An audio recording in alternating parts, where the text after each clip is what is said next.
This video is a debate challenge to Stephen Whitsett, Reverend Stephen Whitsett, BA, MDiv, and Master of Theology, as he likes his credentials, and Reverend by his name.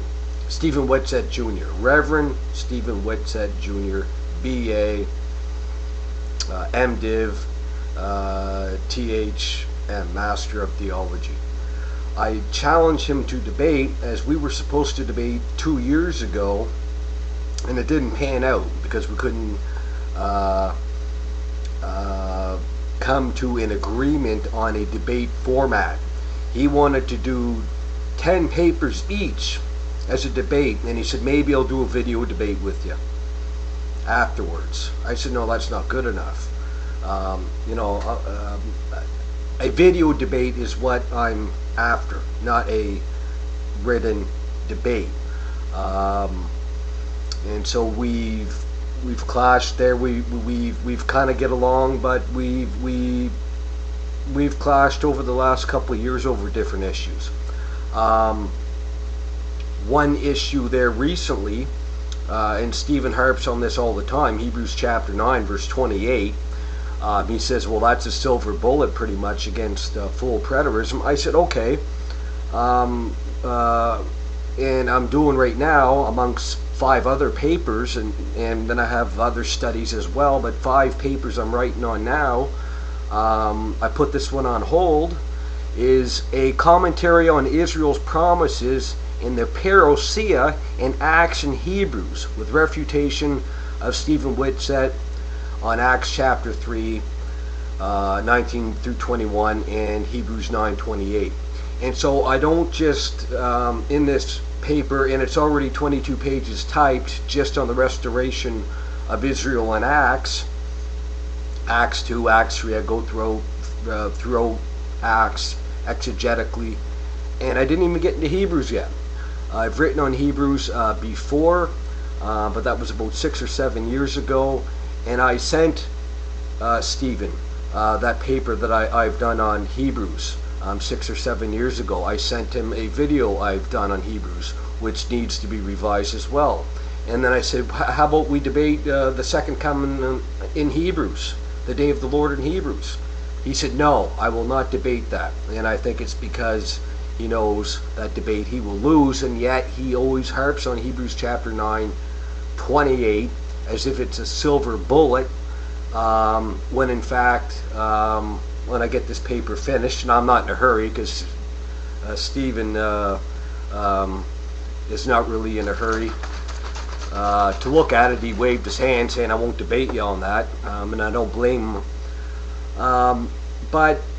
So he doesn't want to debate Hebrews chapter 9, or Hebrews in general, the parousia in Hebrews. And then I challenged him today, and he seems to be skirting the issue again.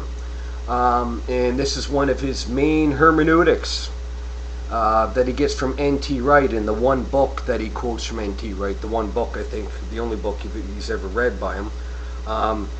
In the understanding that Jesus taught one thing on eschatology, and Paul taught a completely another thing on eschatology, which is sort of like hyper-dispensationalist. Jesus and Peter taught, or Jesus and Paul taught 2 different things. And I challenged Stephen to do a debate on this topic.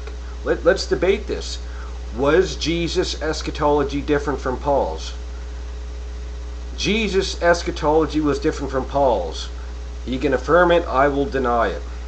And I would like to do this debate.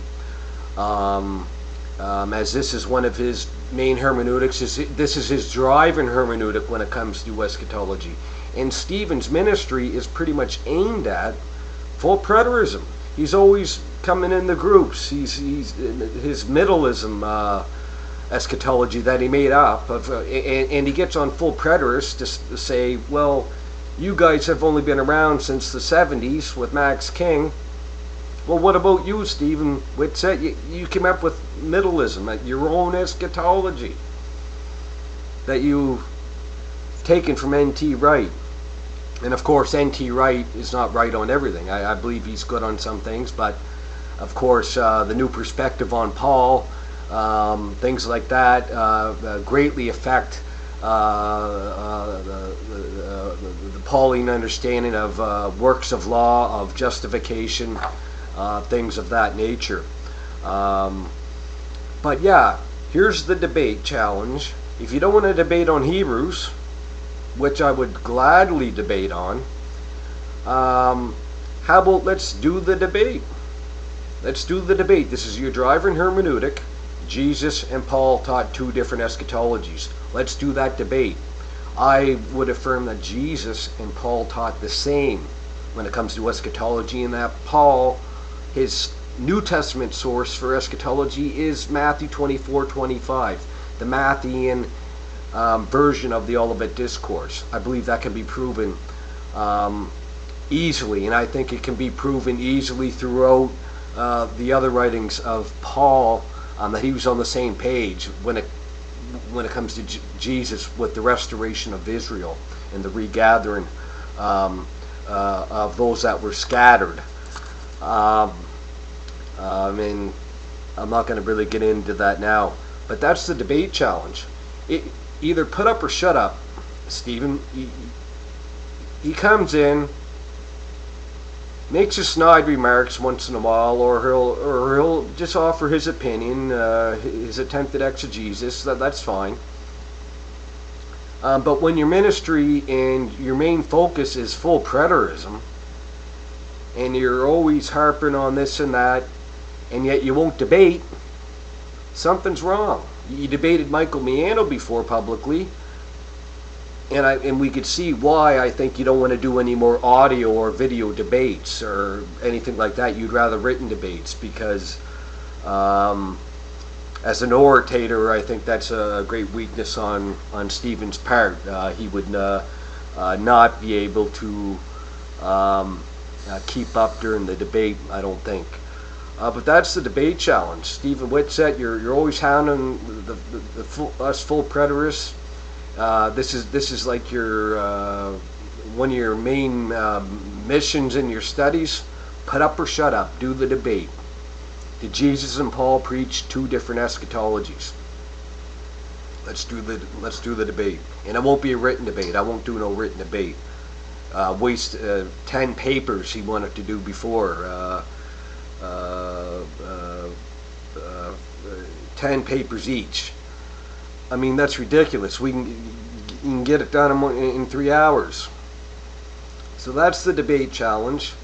And let's see if Stephen Whitsett is going to put up, or if he's just going to keep on trolling and going into the preterist groups and keep on supposedly refuting preterism when he will not accept any debate challenges. He did with Michael Miano. He didn't do too well there at all. And so maybe he's in a bit of shell shock and he would rather just do written debates. No. I'm not wasting my time doing 10 papers each. It will be an audio, video, moderated debate of some sort online. So there's the debate challenge. Either Hebrews, which you harp on all the time, Hebrews 9:28. You seen what I've done on Hebrews, which is old material from 6 or 8 years ago, which I'm revising now. And he says, no, I won't debate Hebrews. No, I won't debate you on Hebrews. No. Even though he thinks Hebrews 9:28 is a silver bullet. He says that's like his main text to prove that the second coming did not happen at AD 70. And yet I'm open to debate that. If not, let's do this debate. And I think it's a unique debate. Did Jesus and Paul have two different eschatologies? I affirm or I deny that proposition.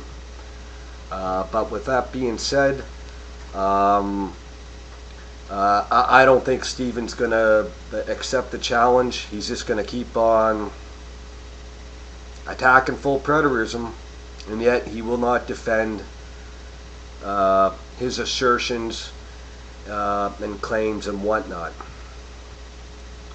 But yeah, that's about it.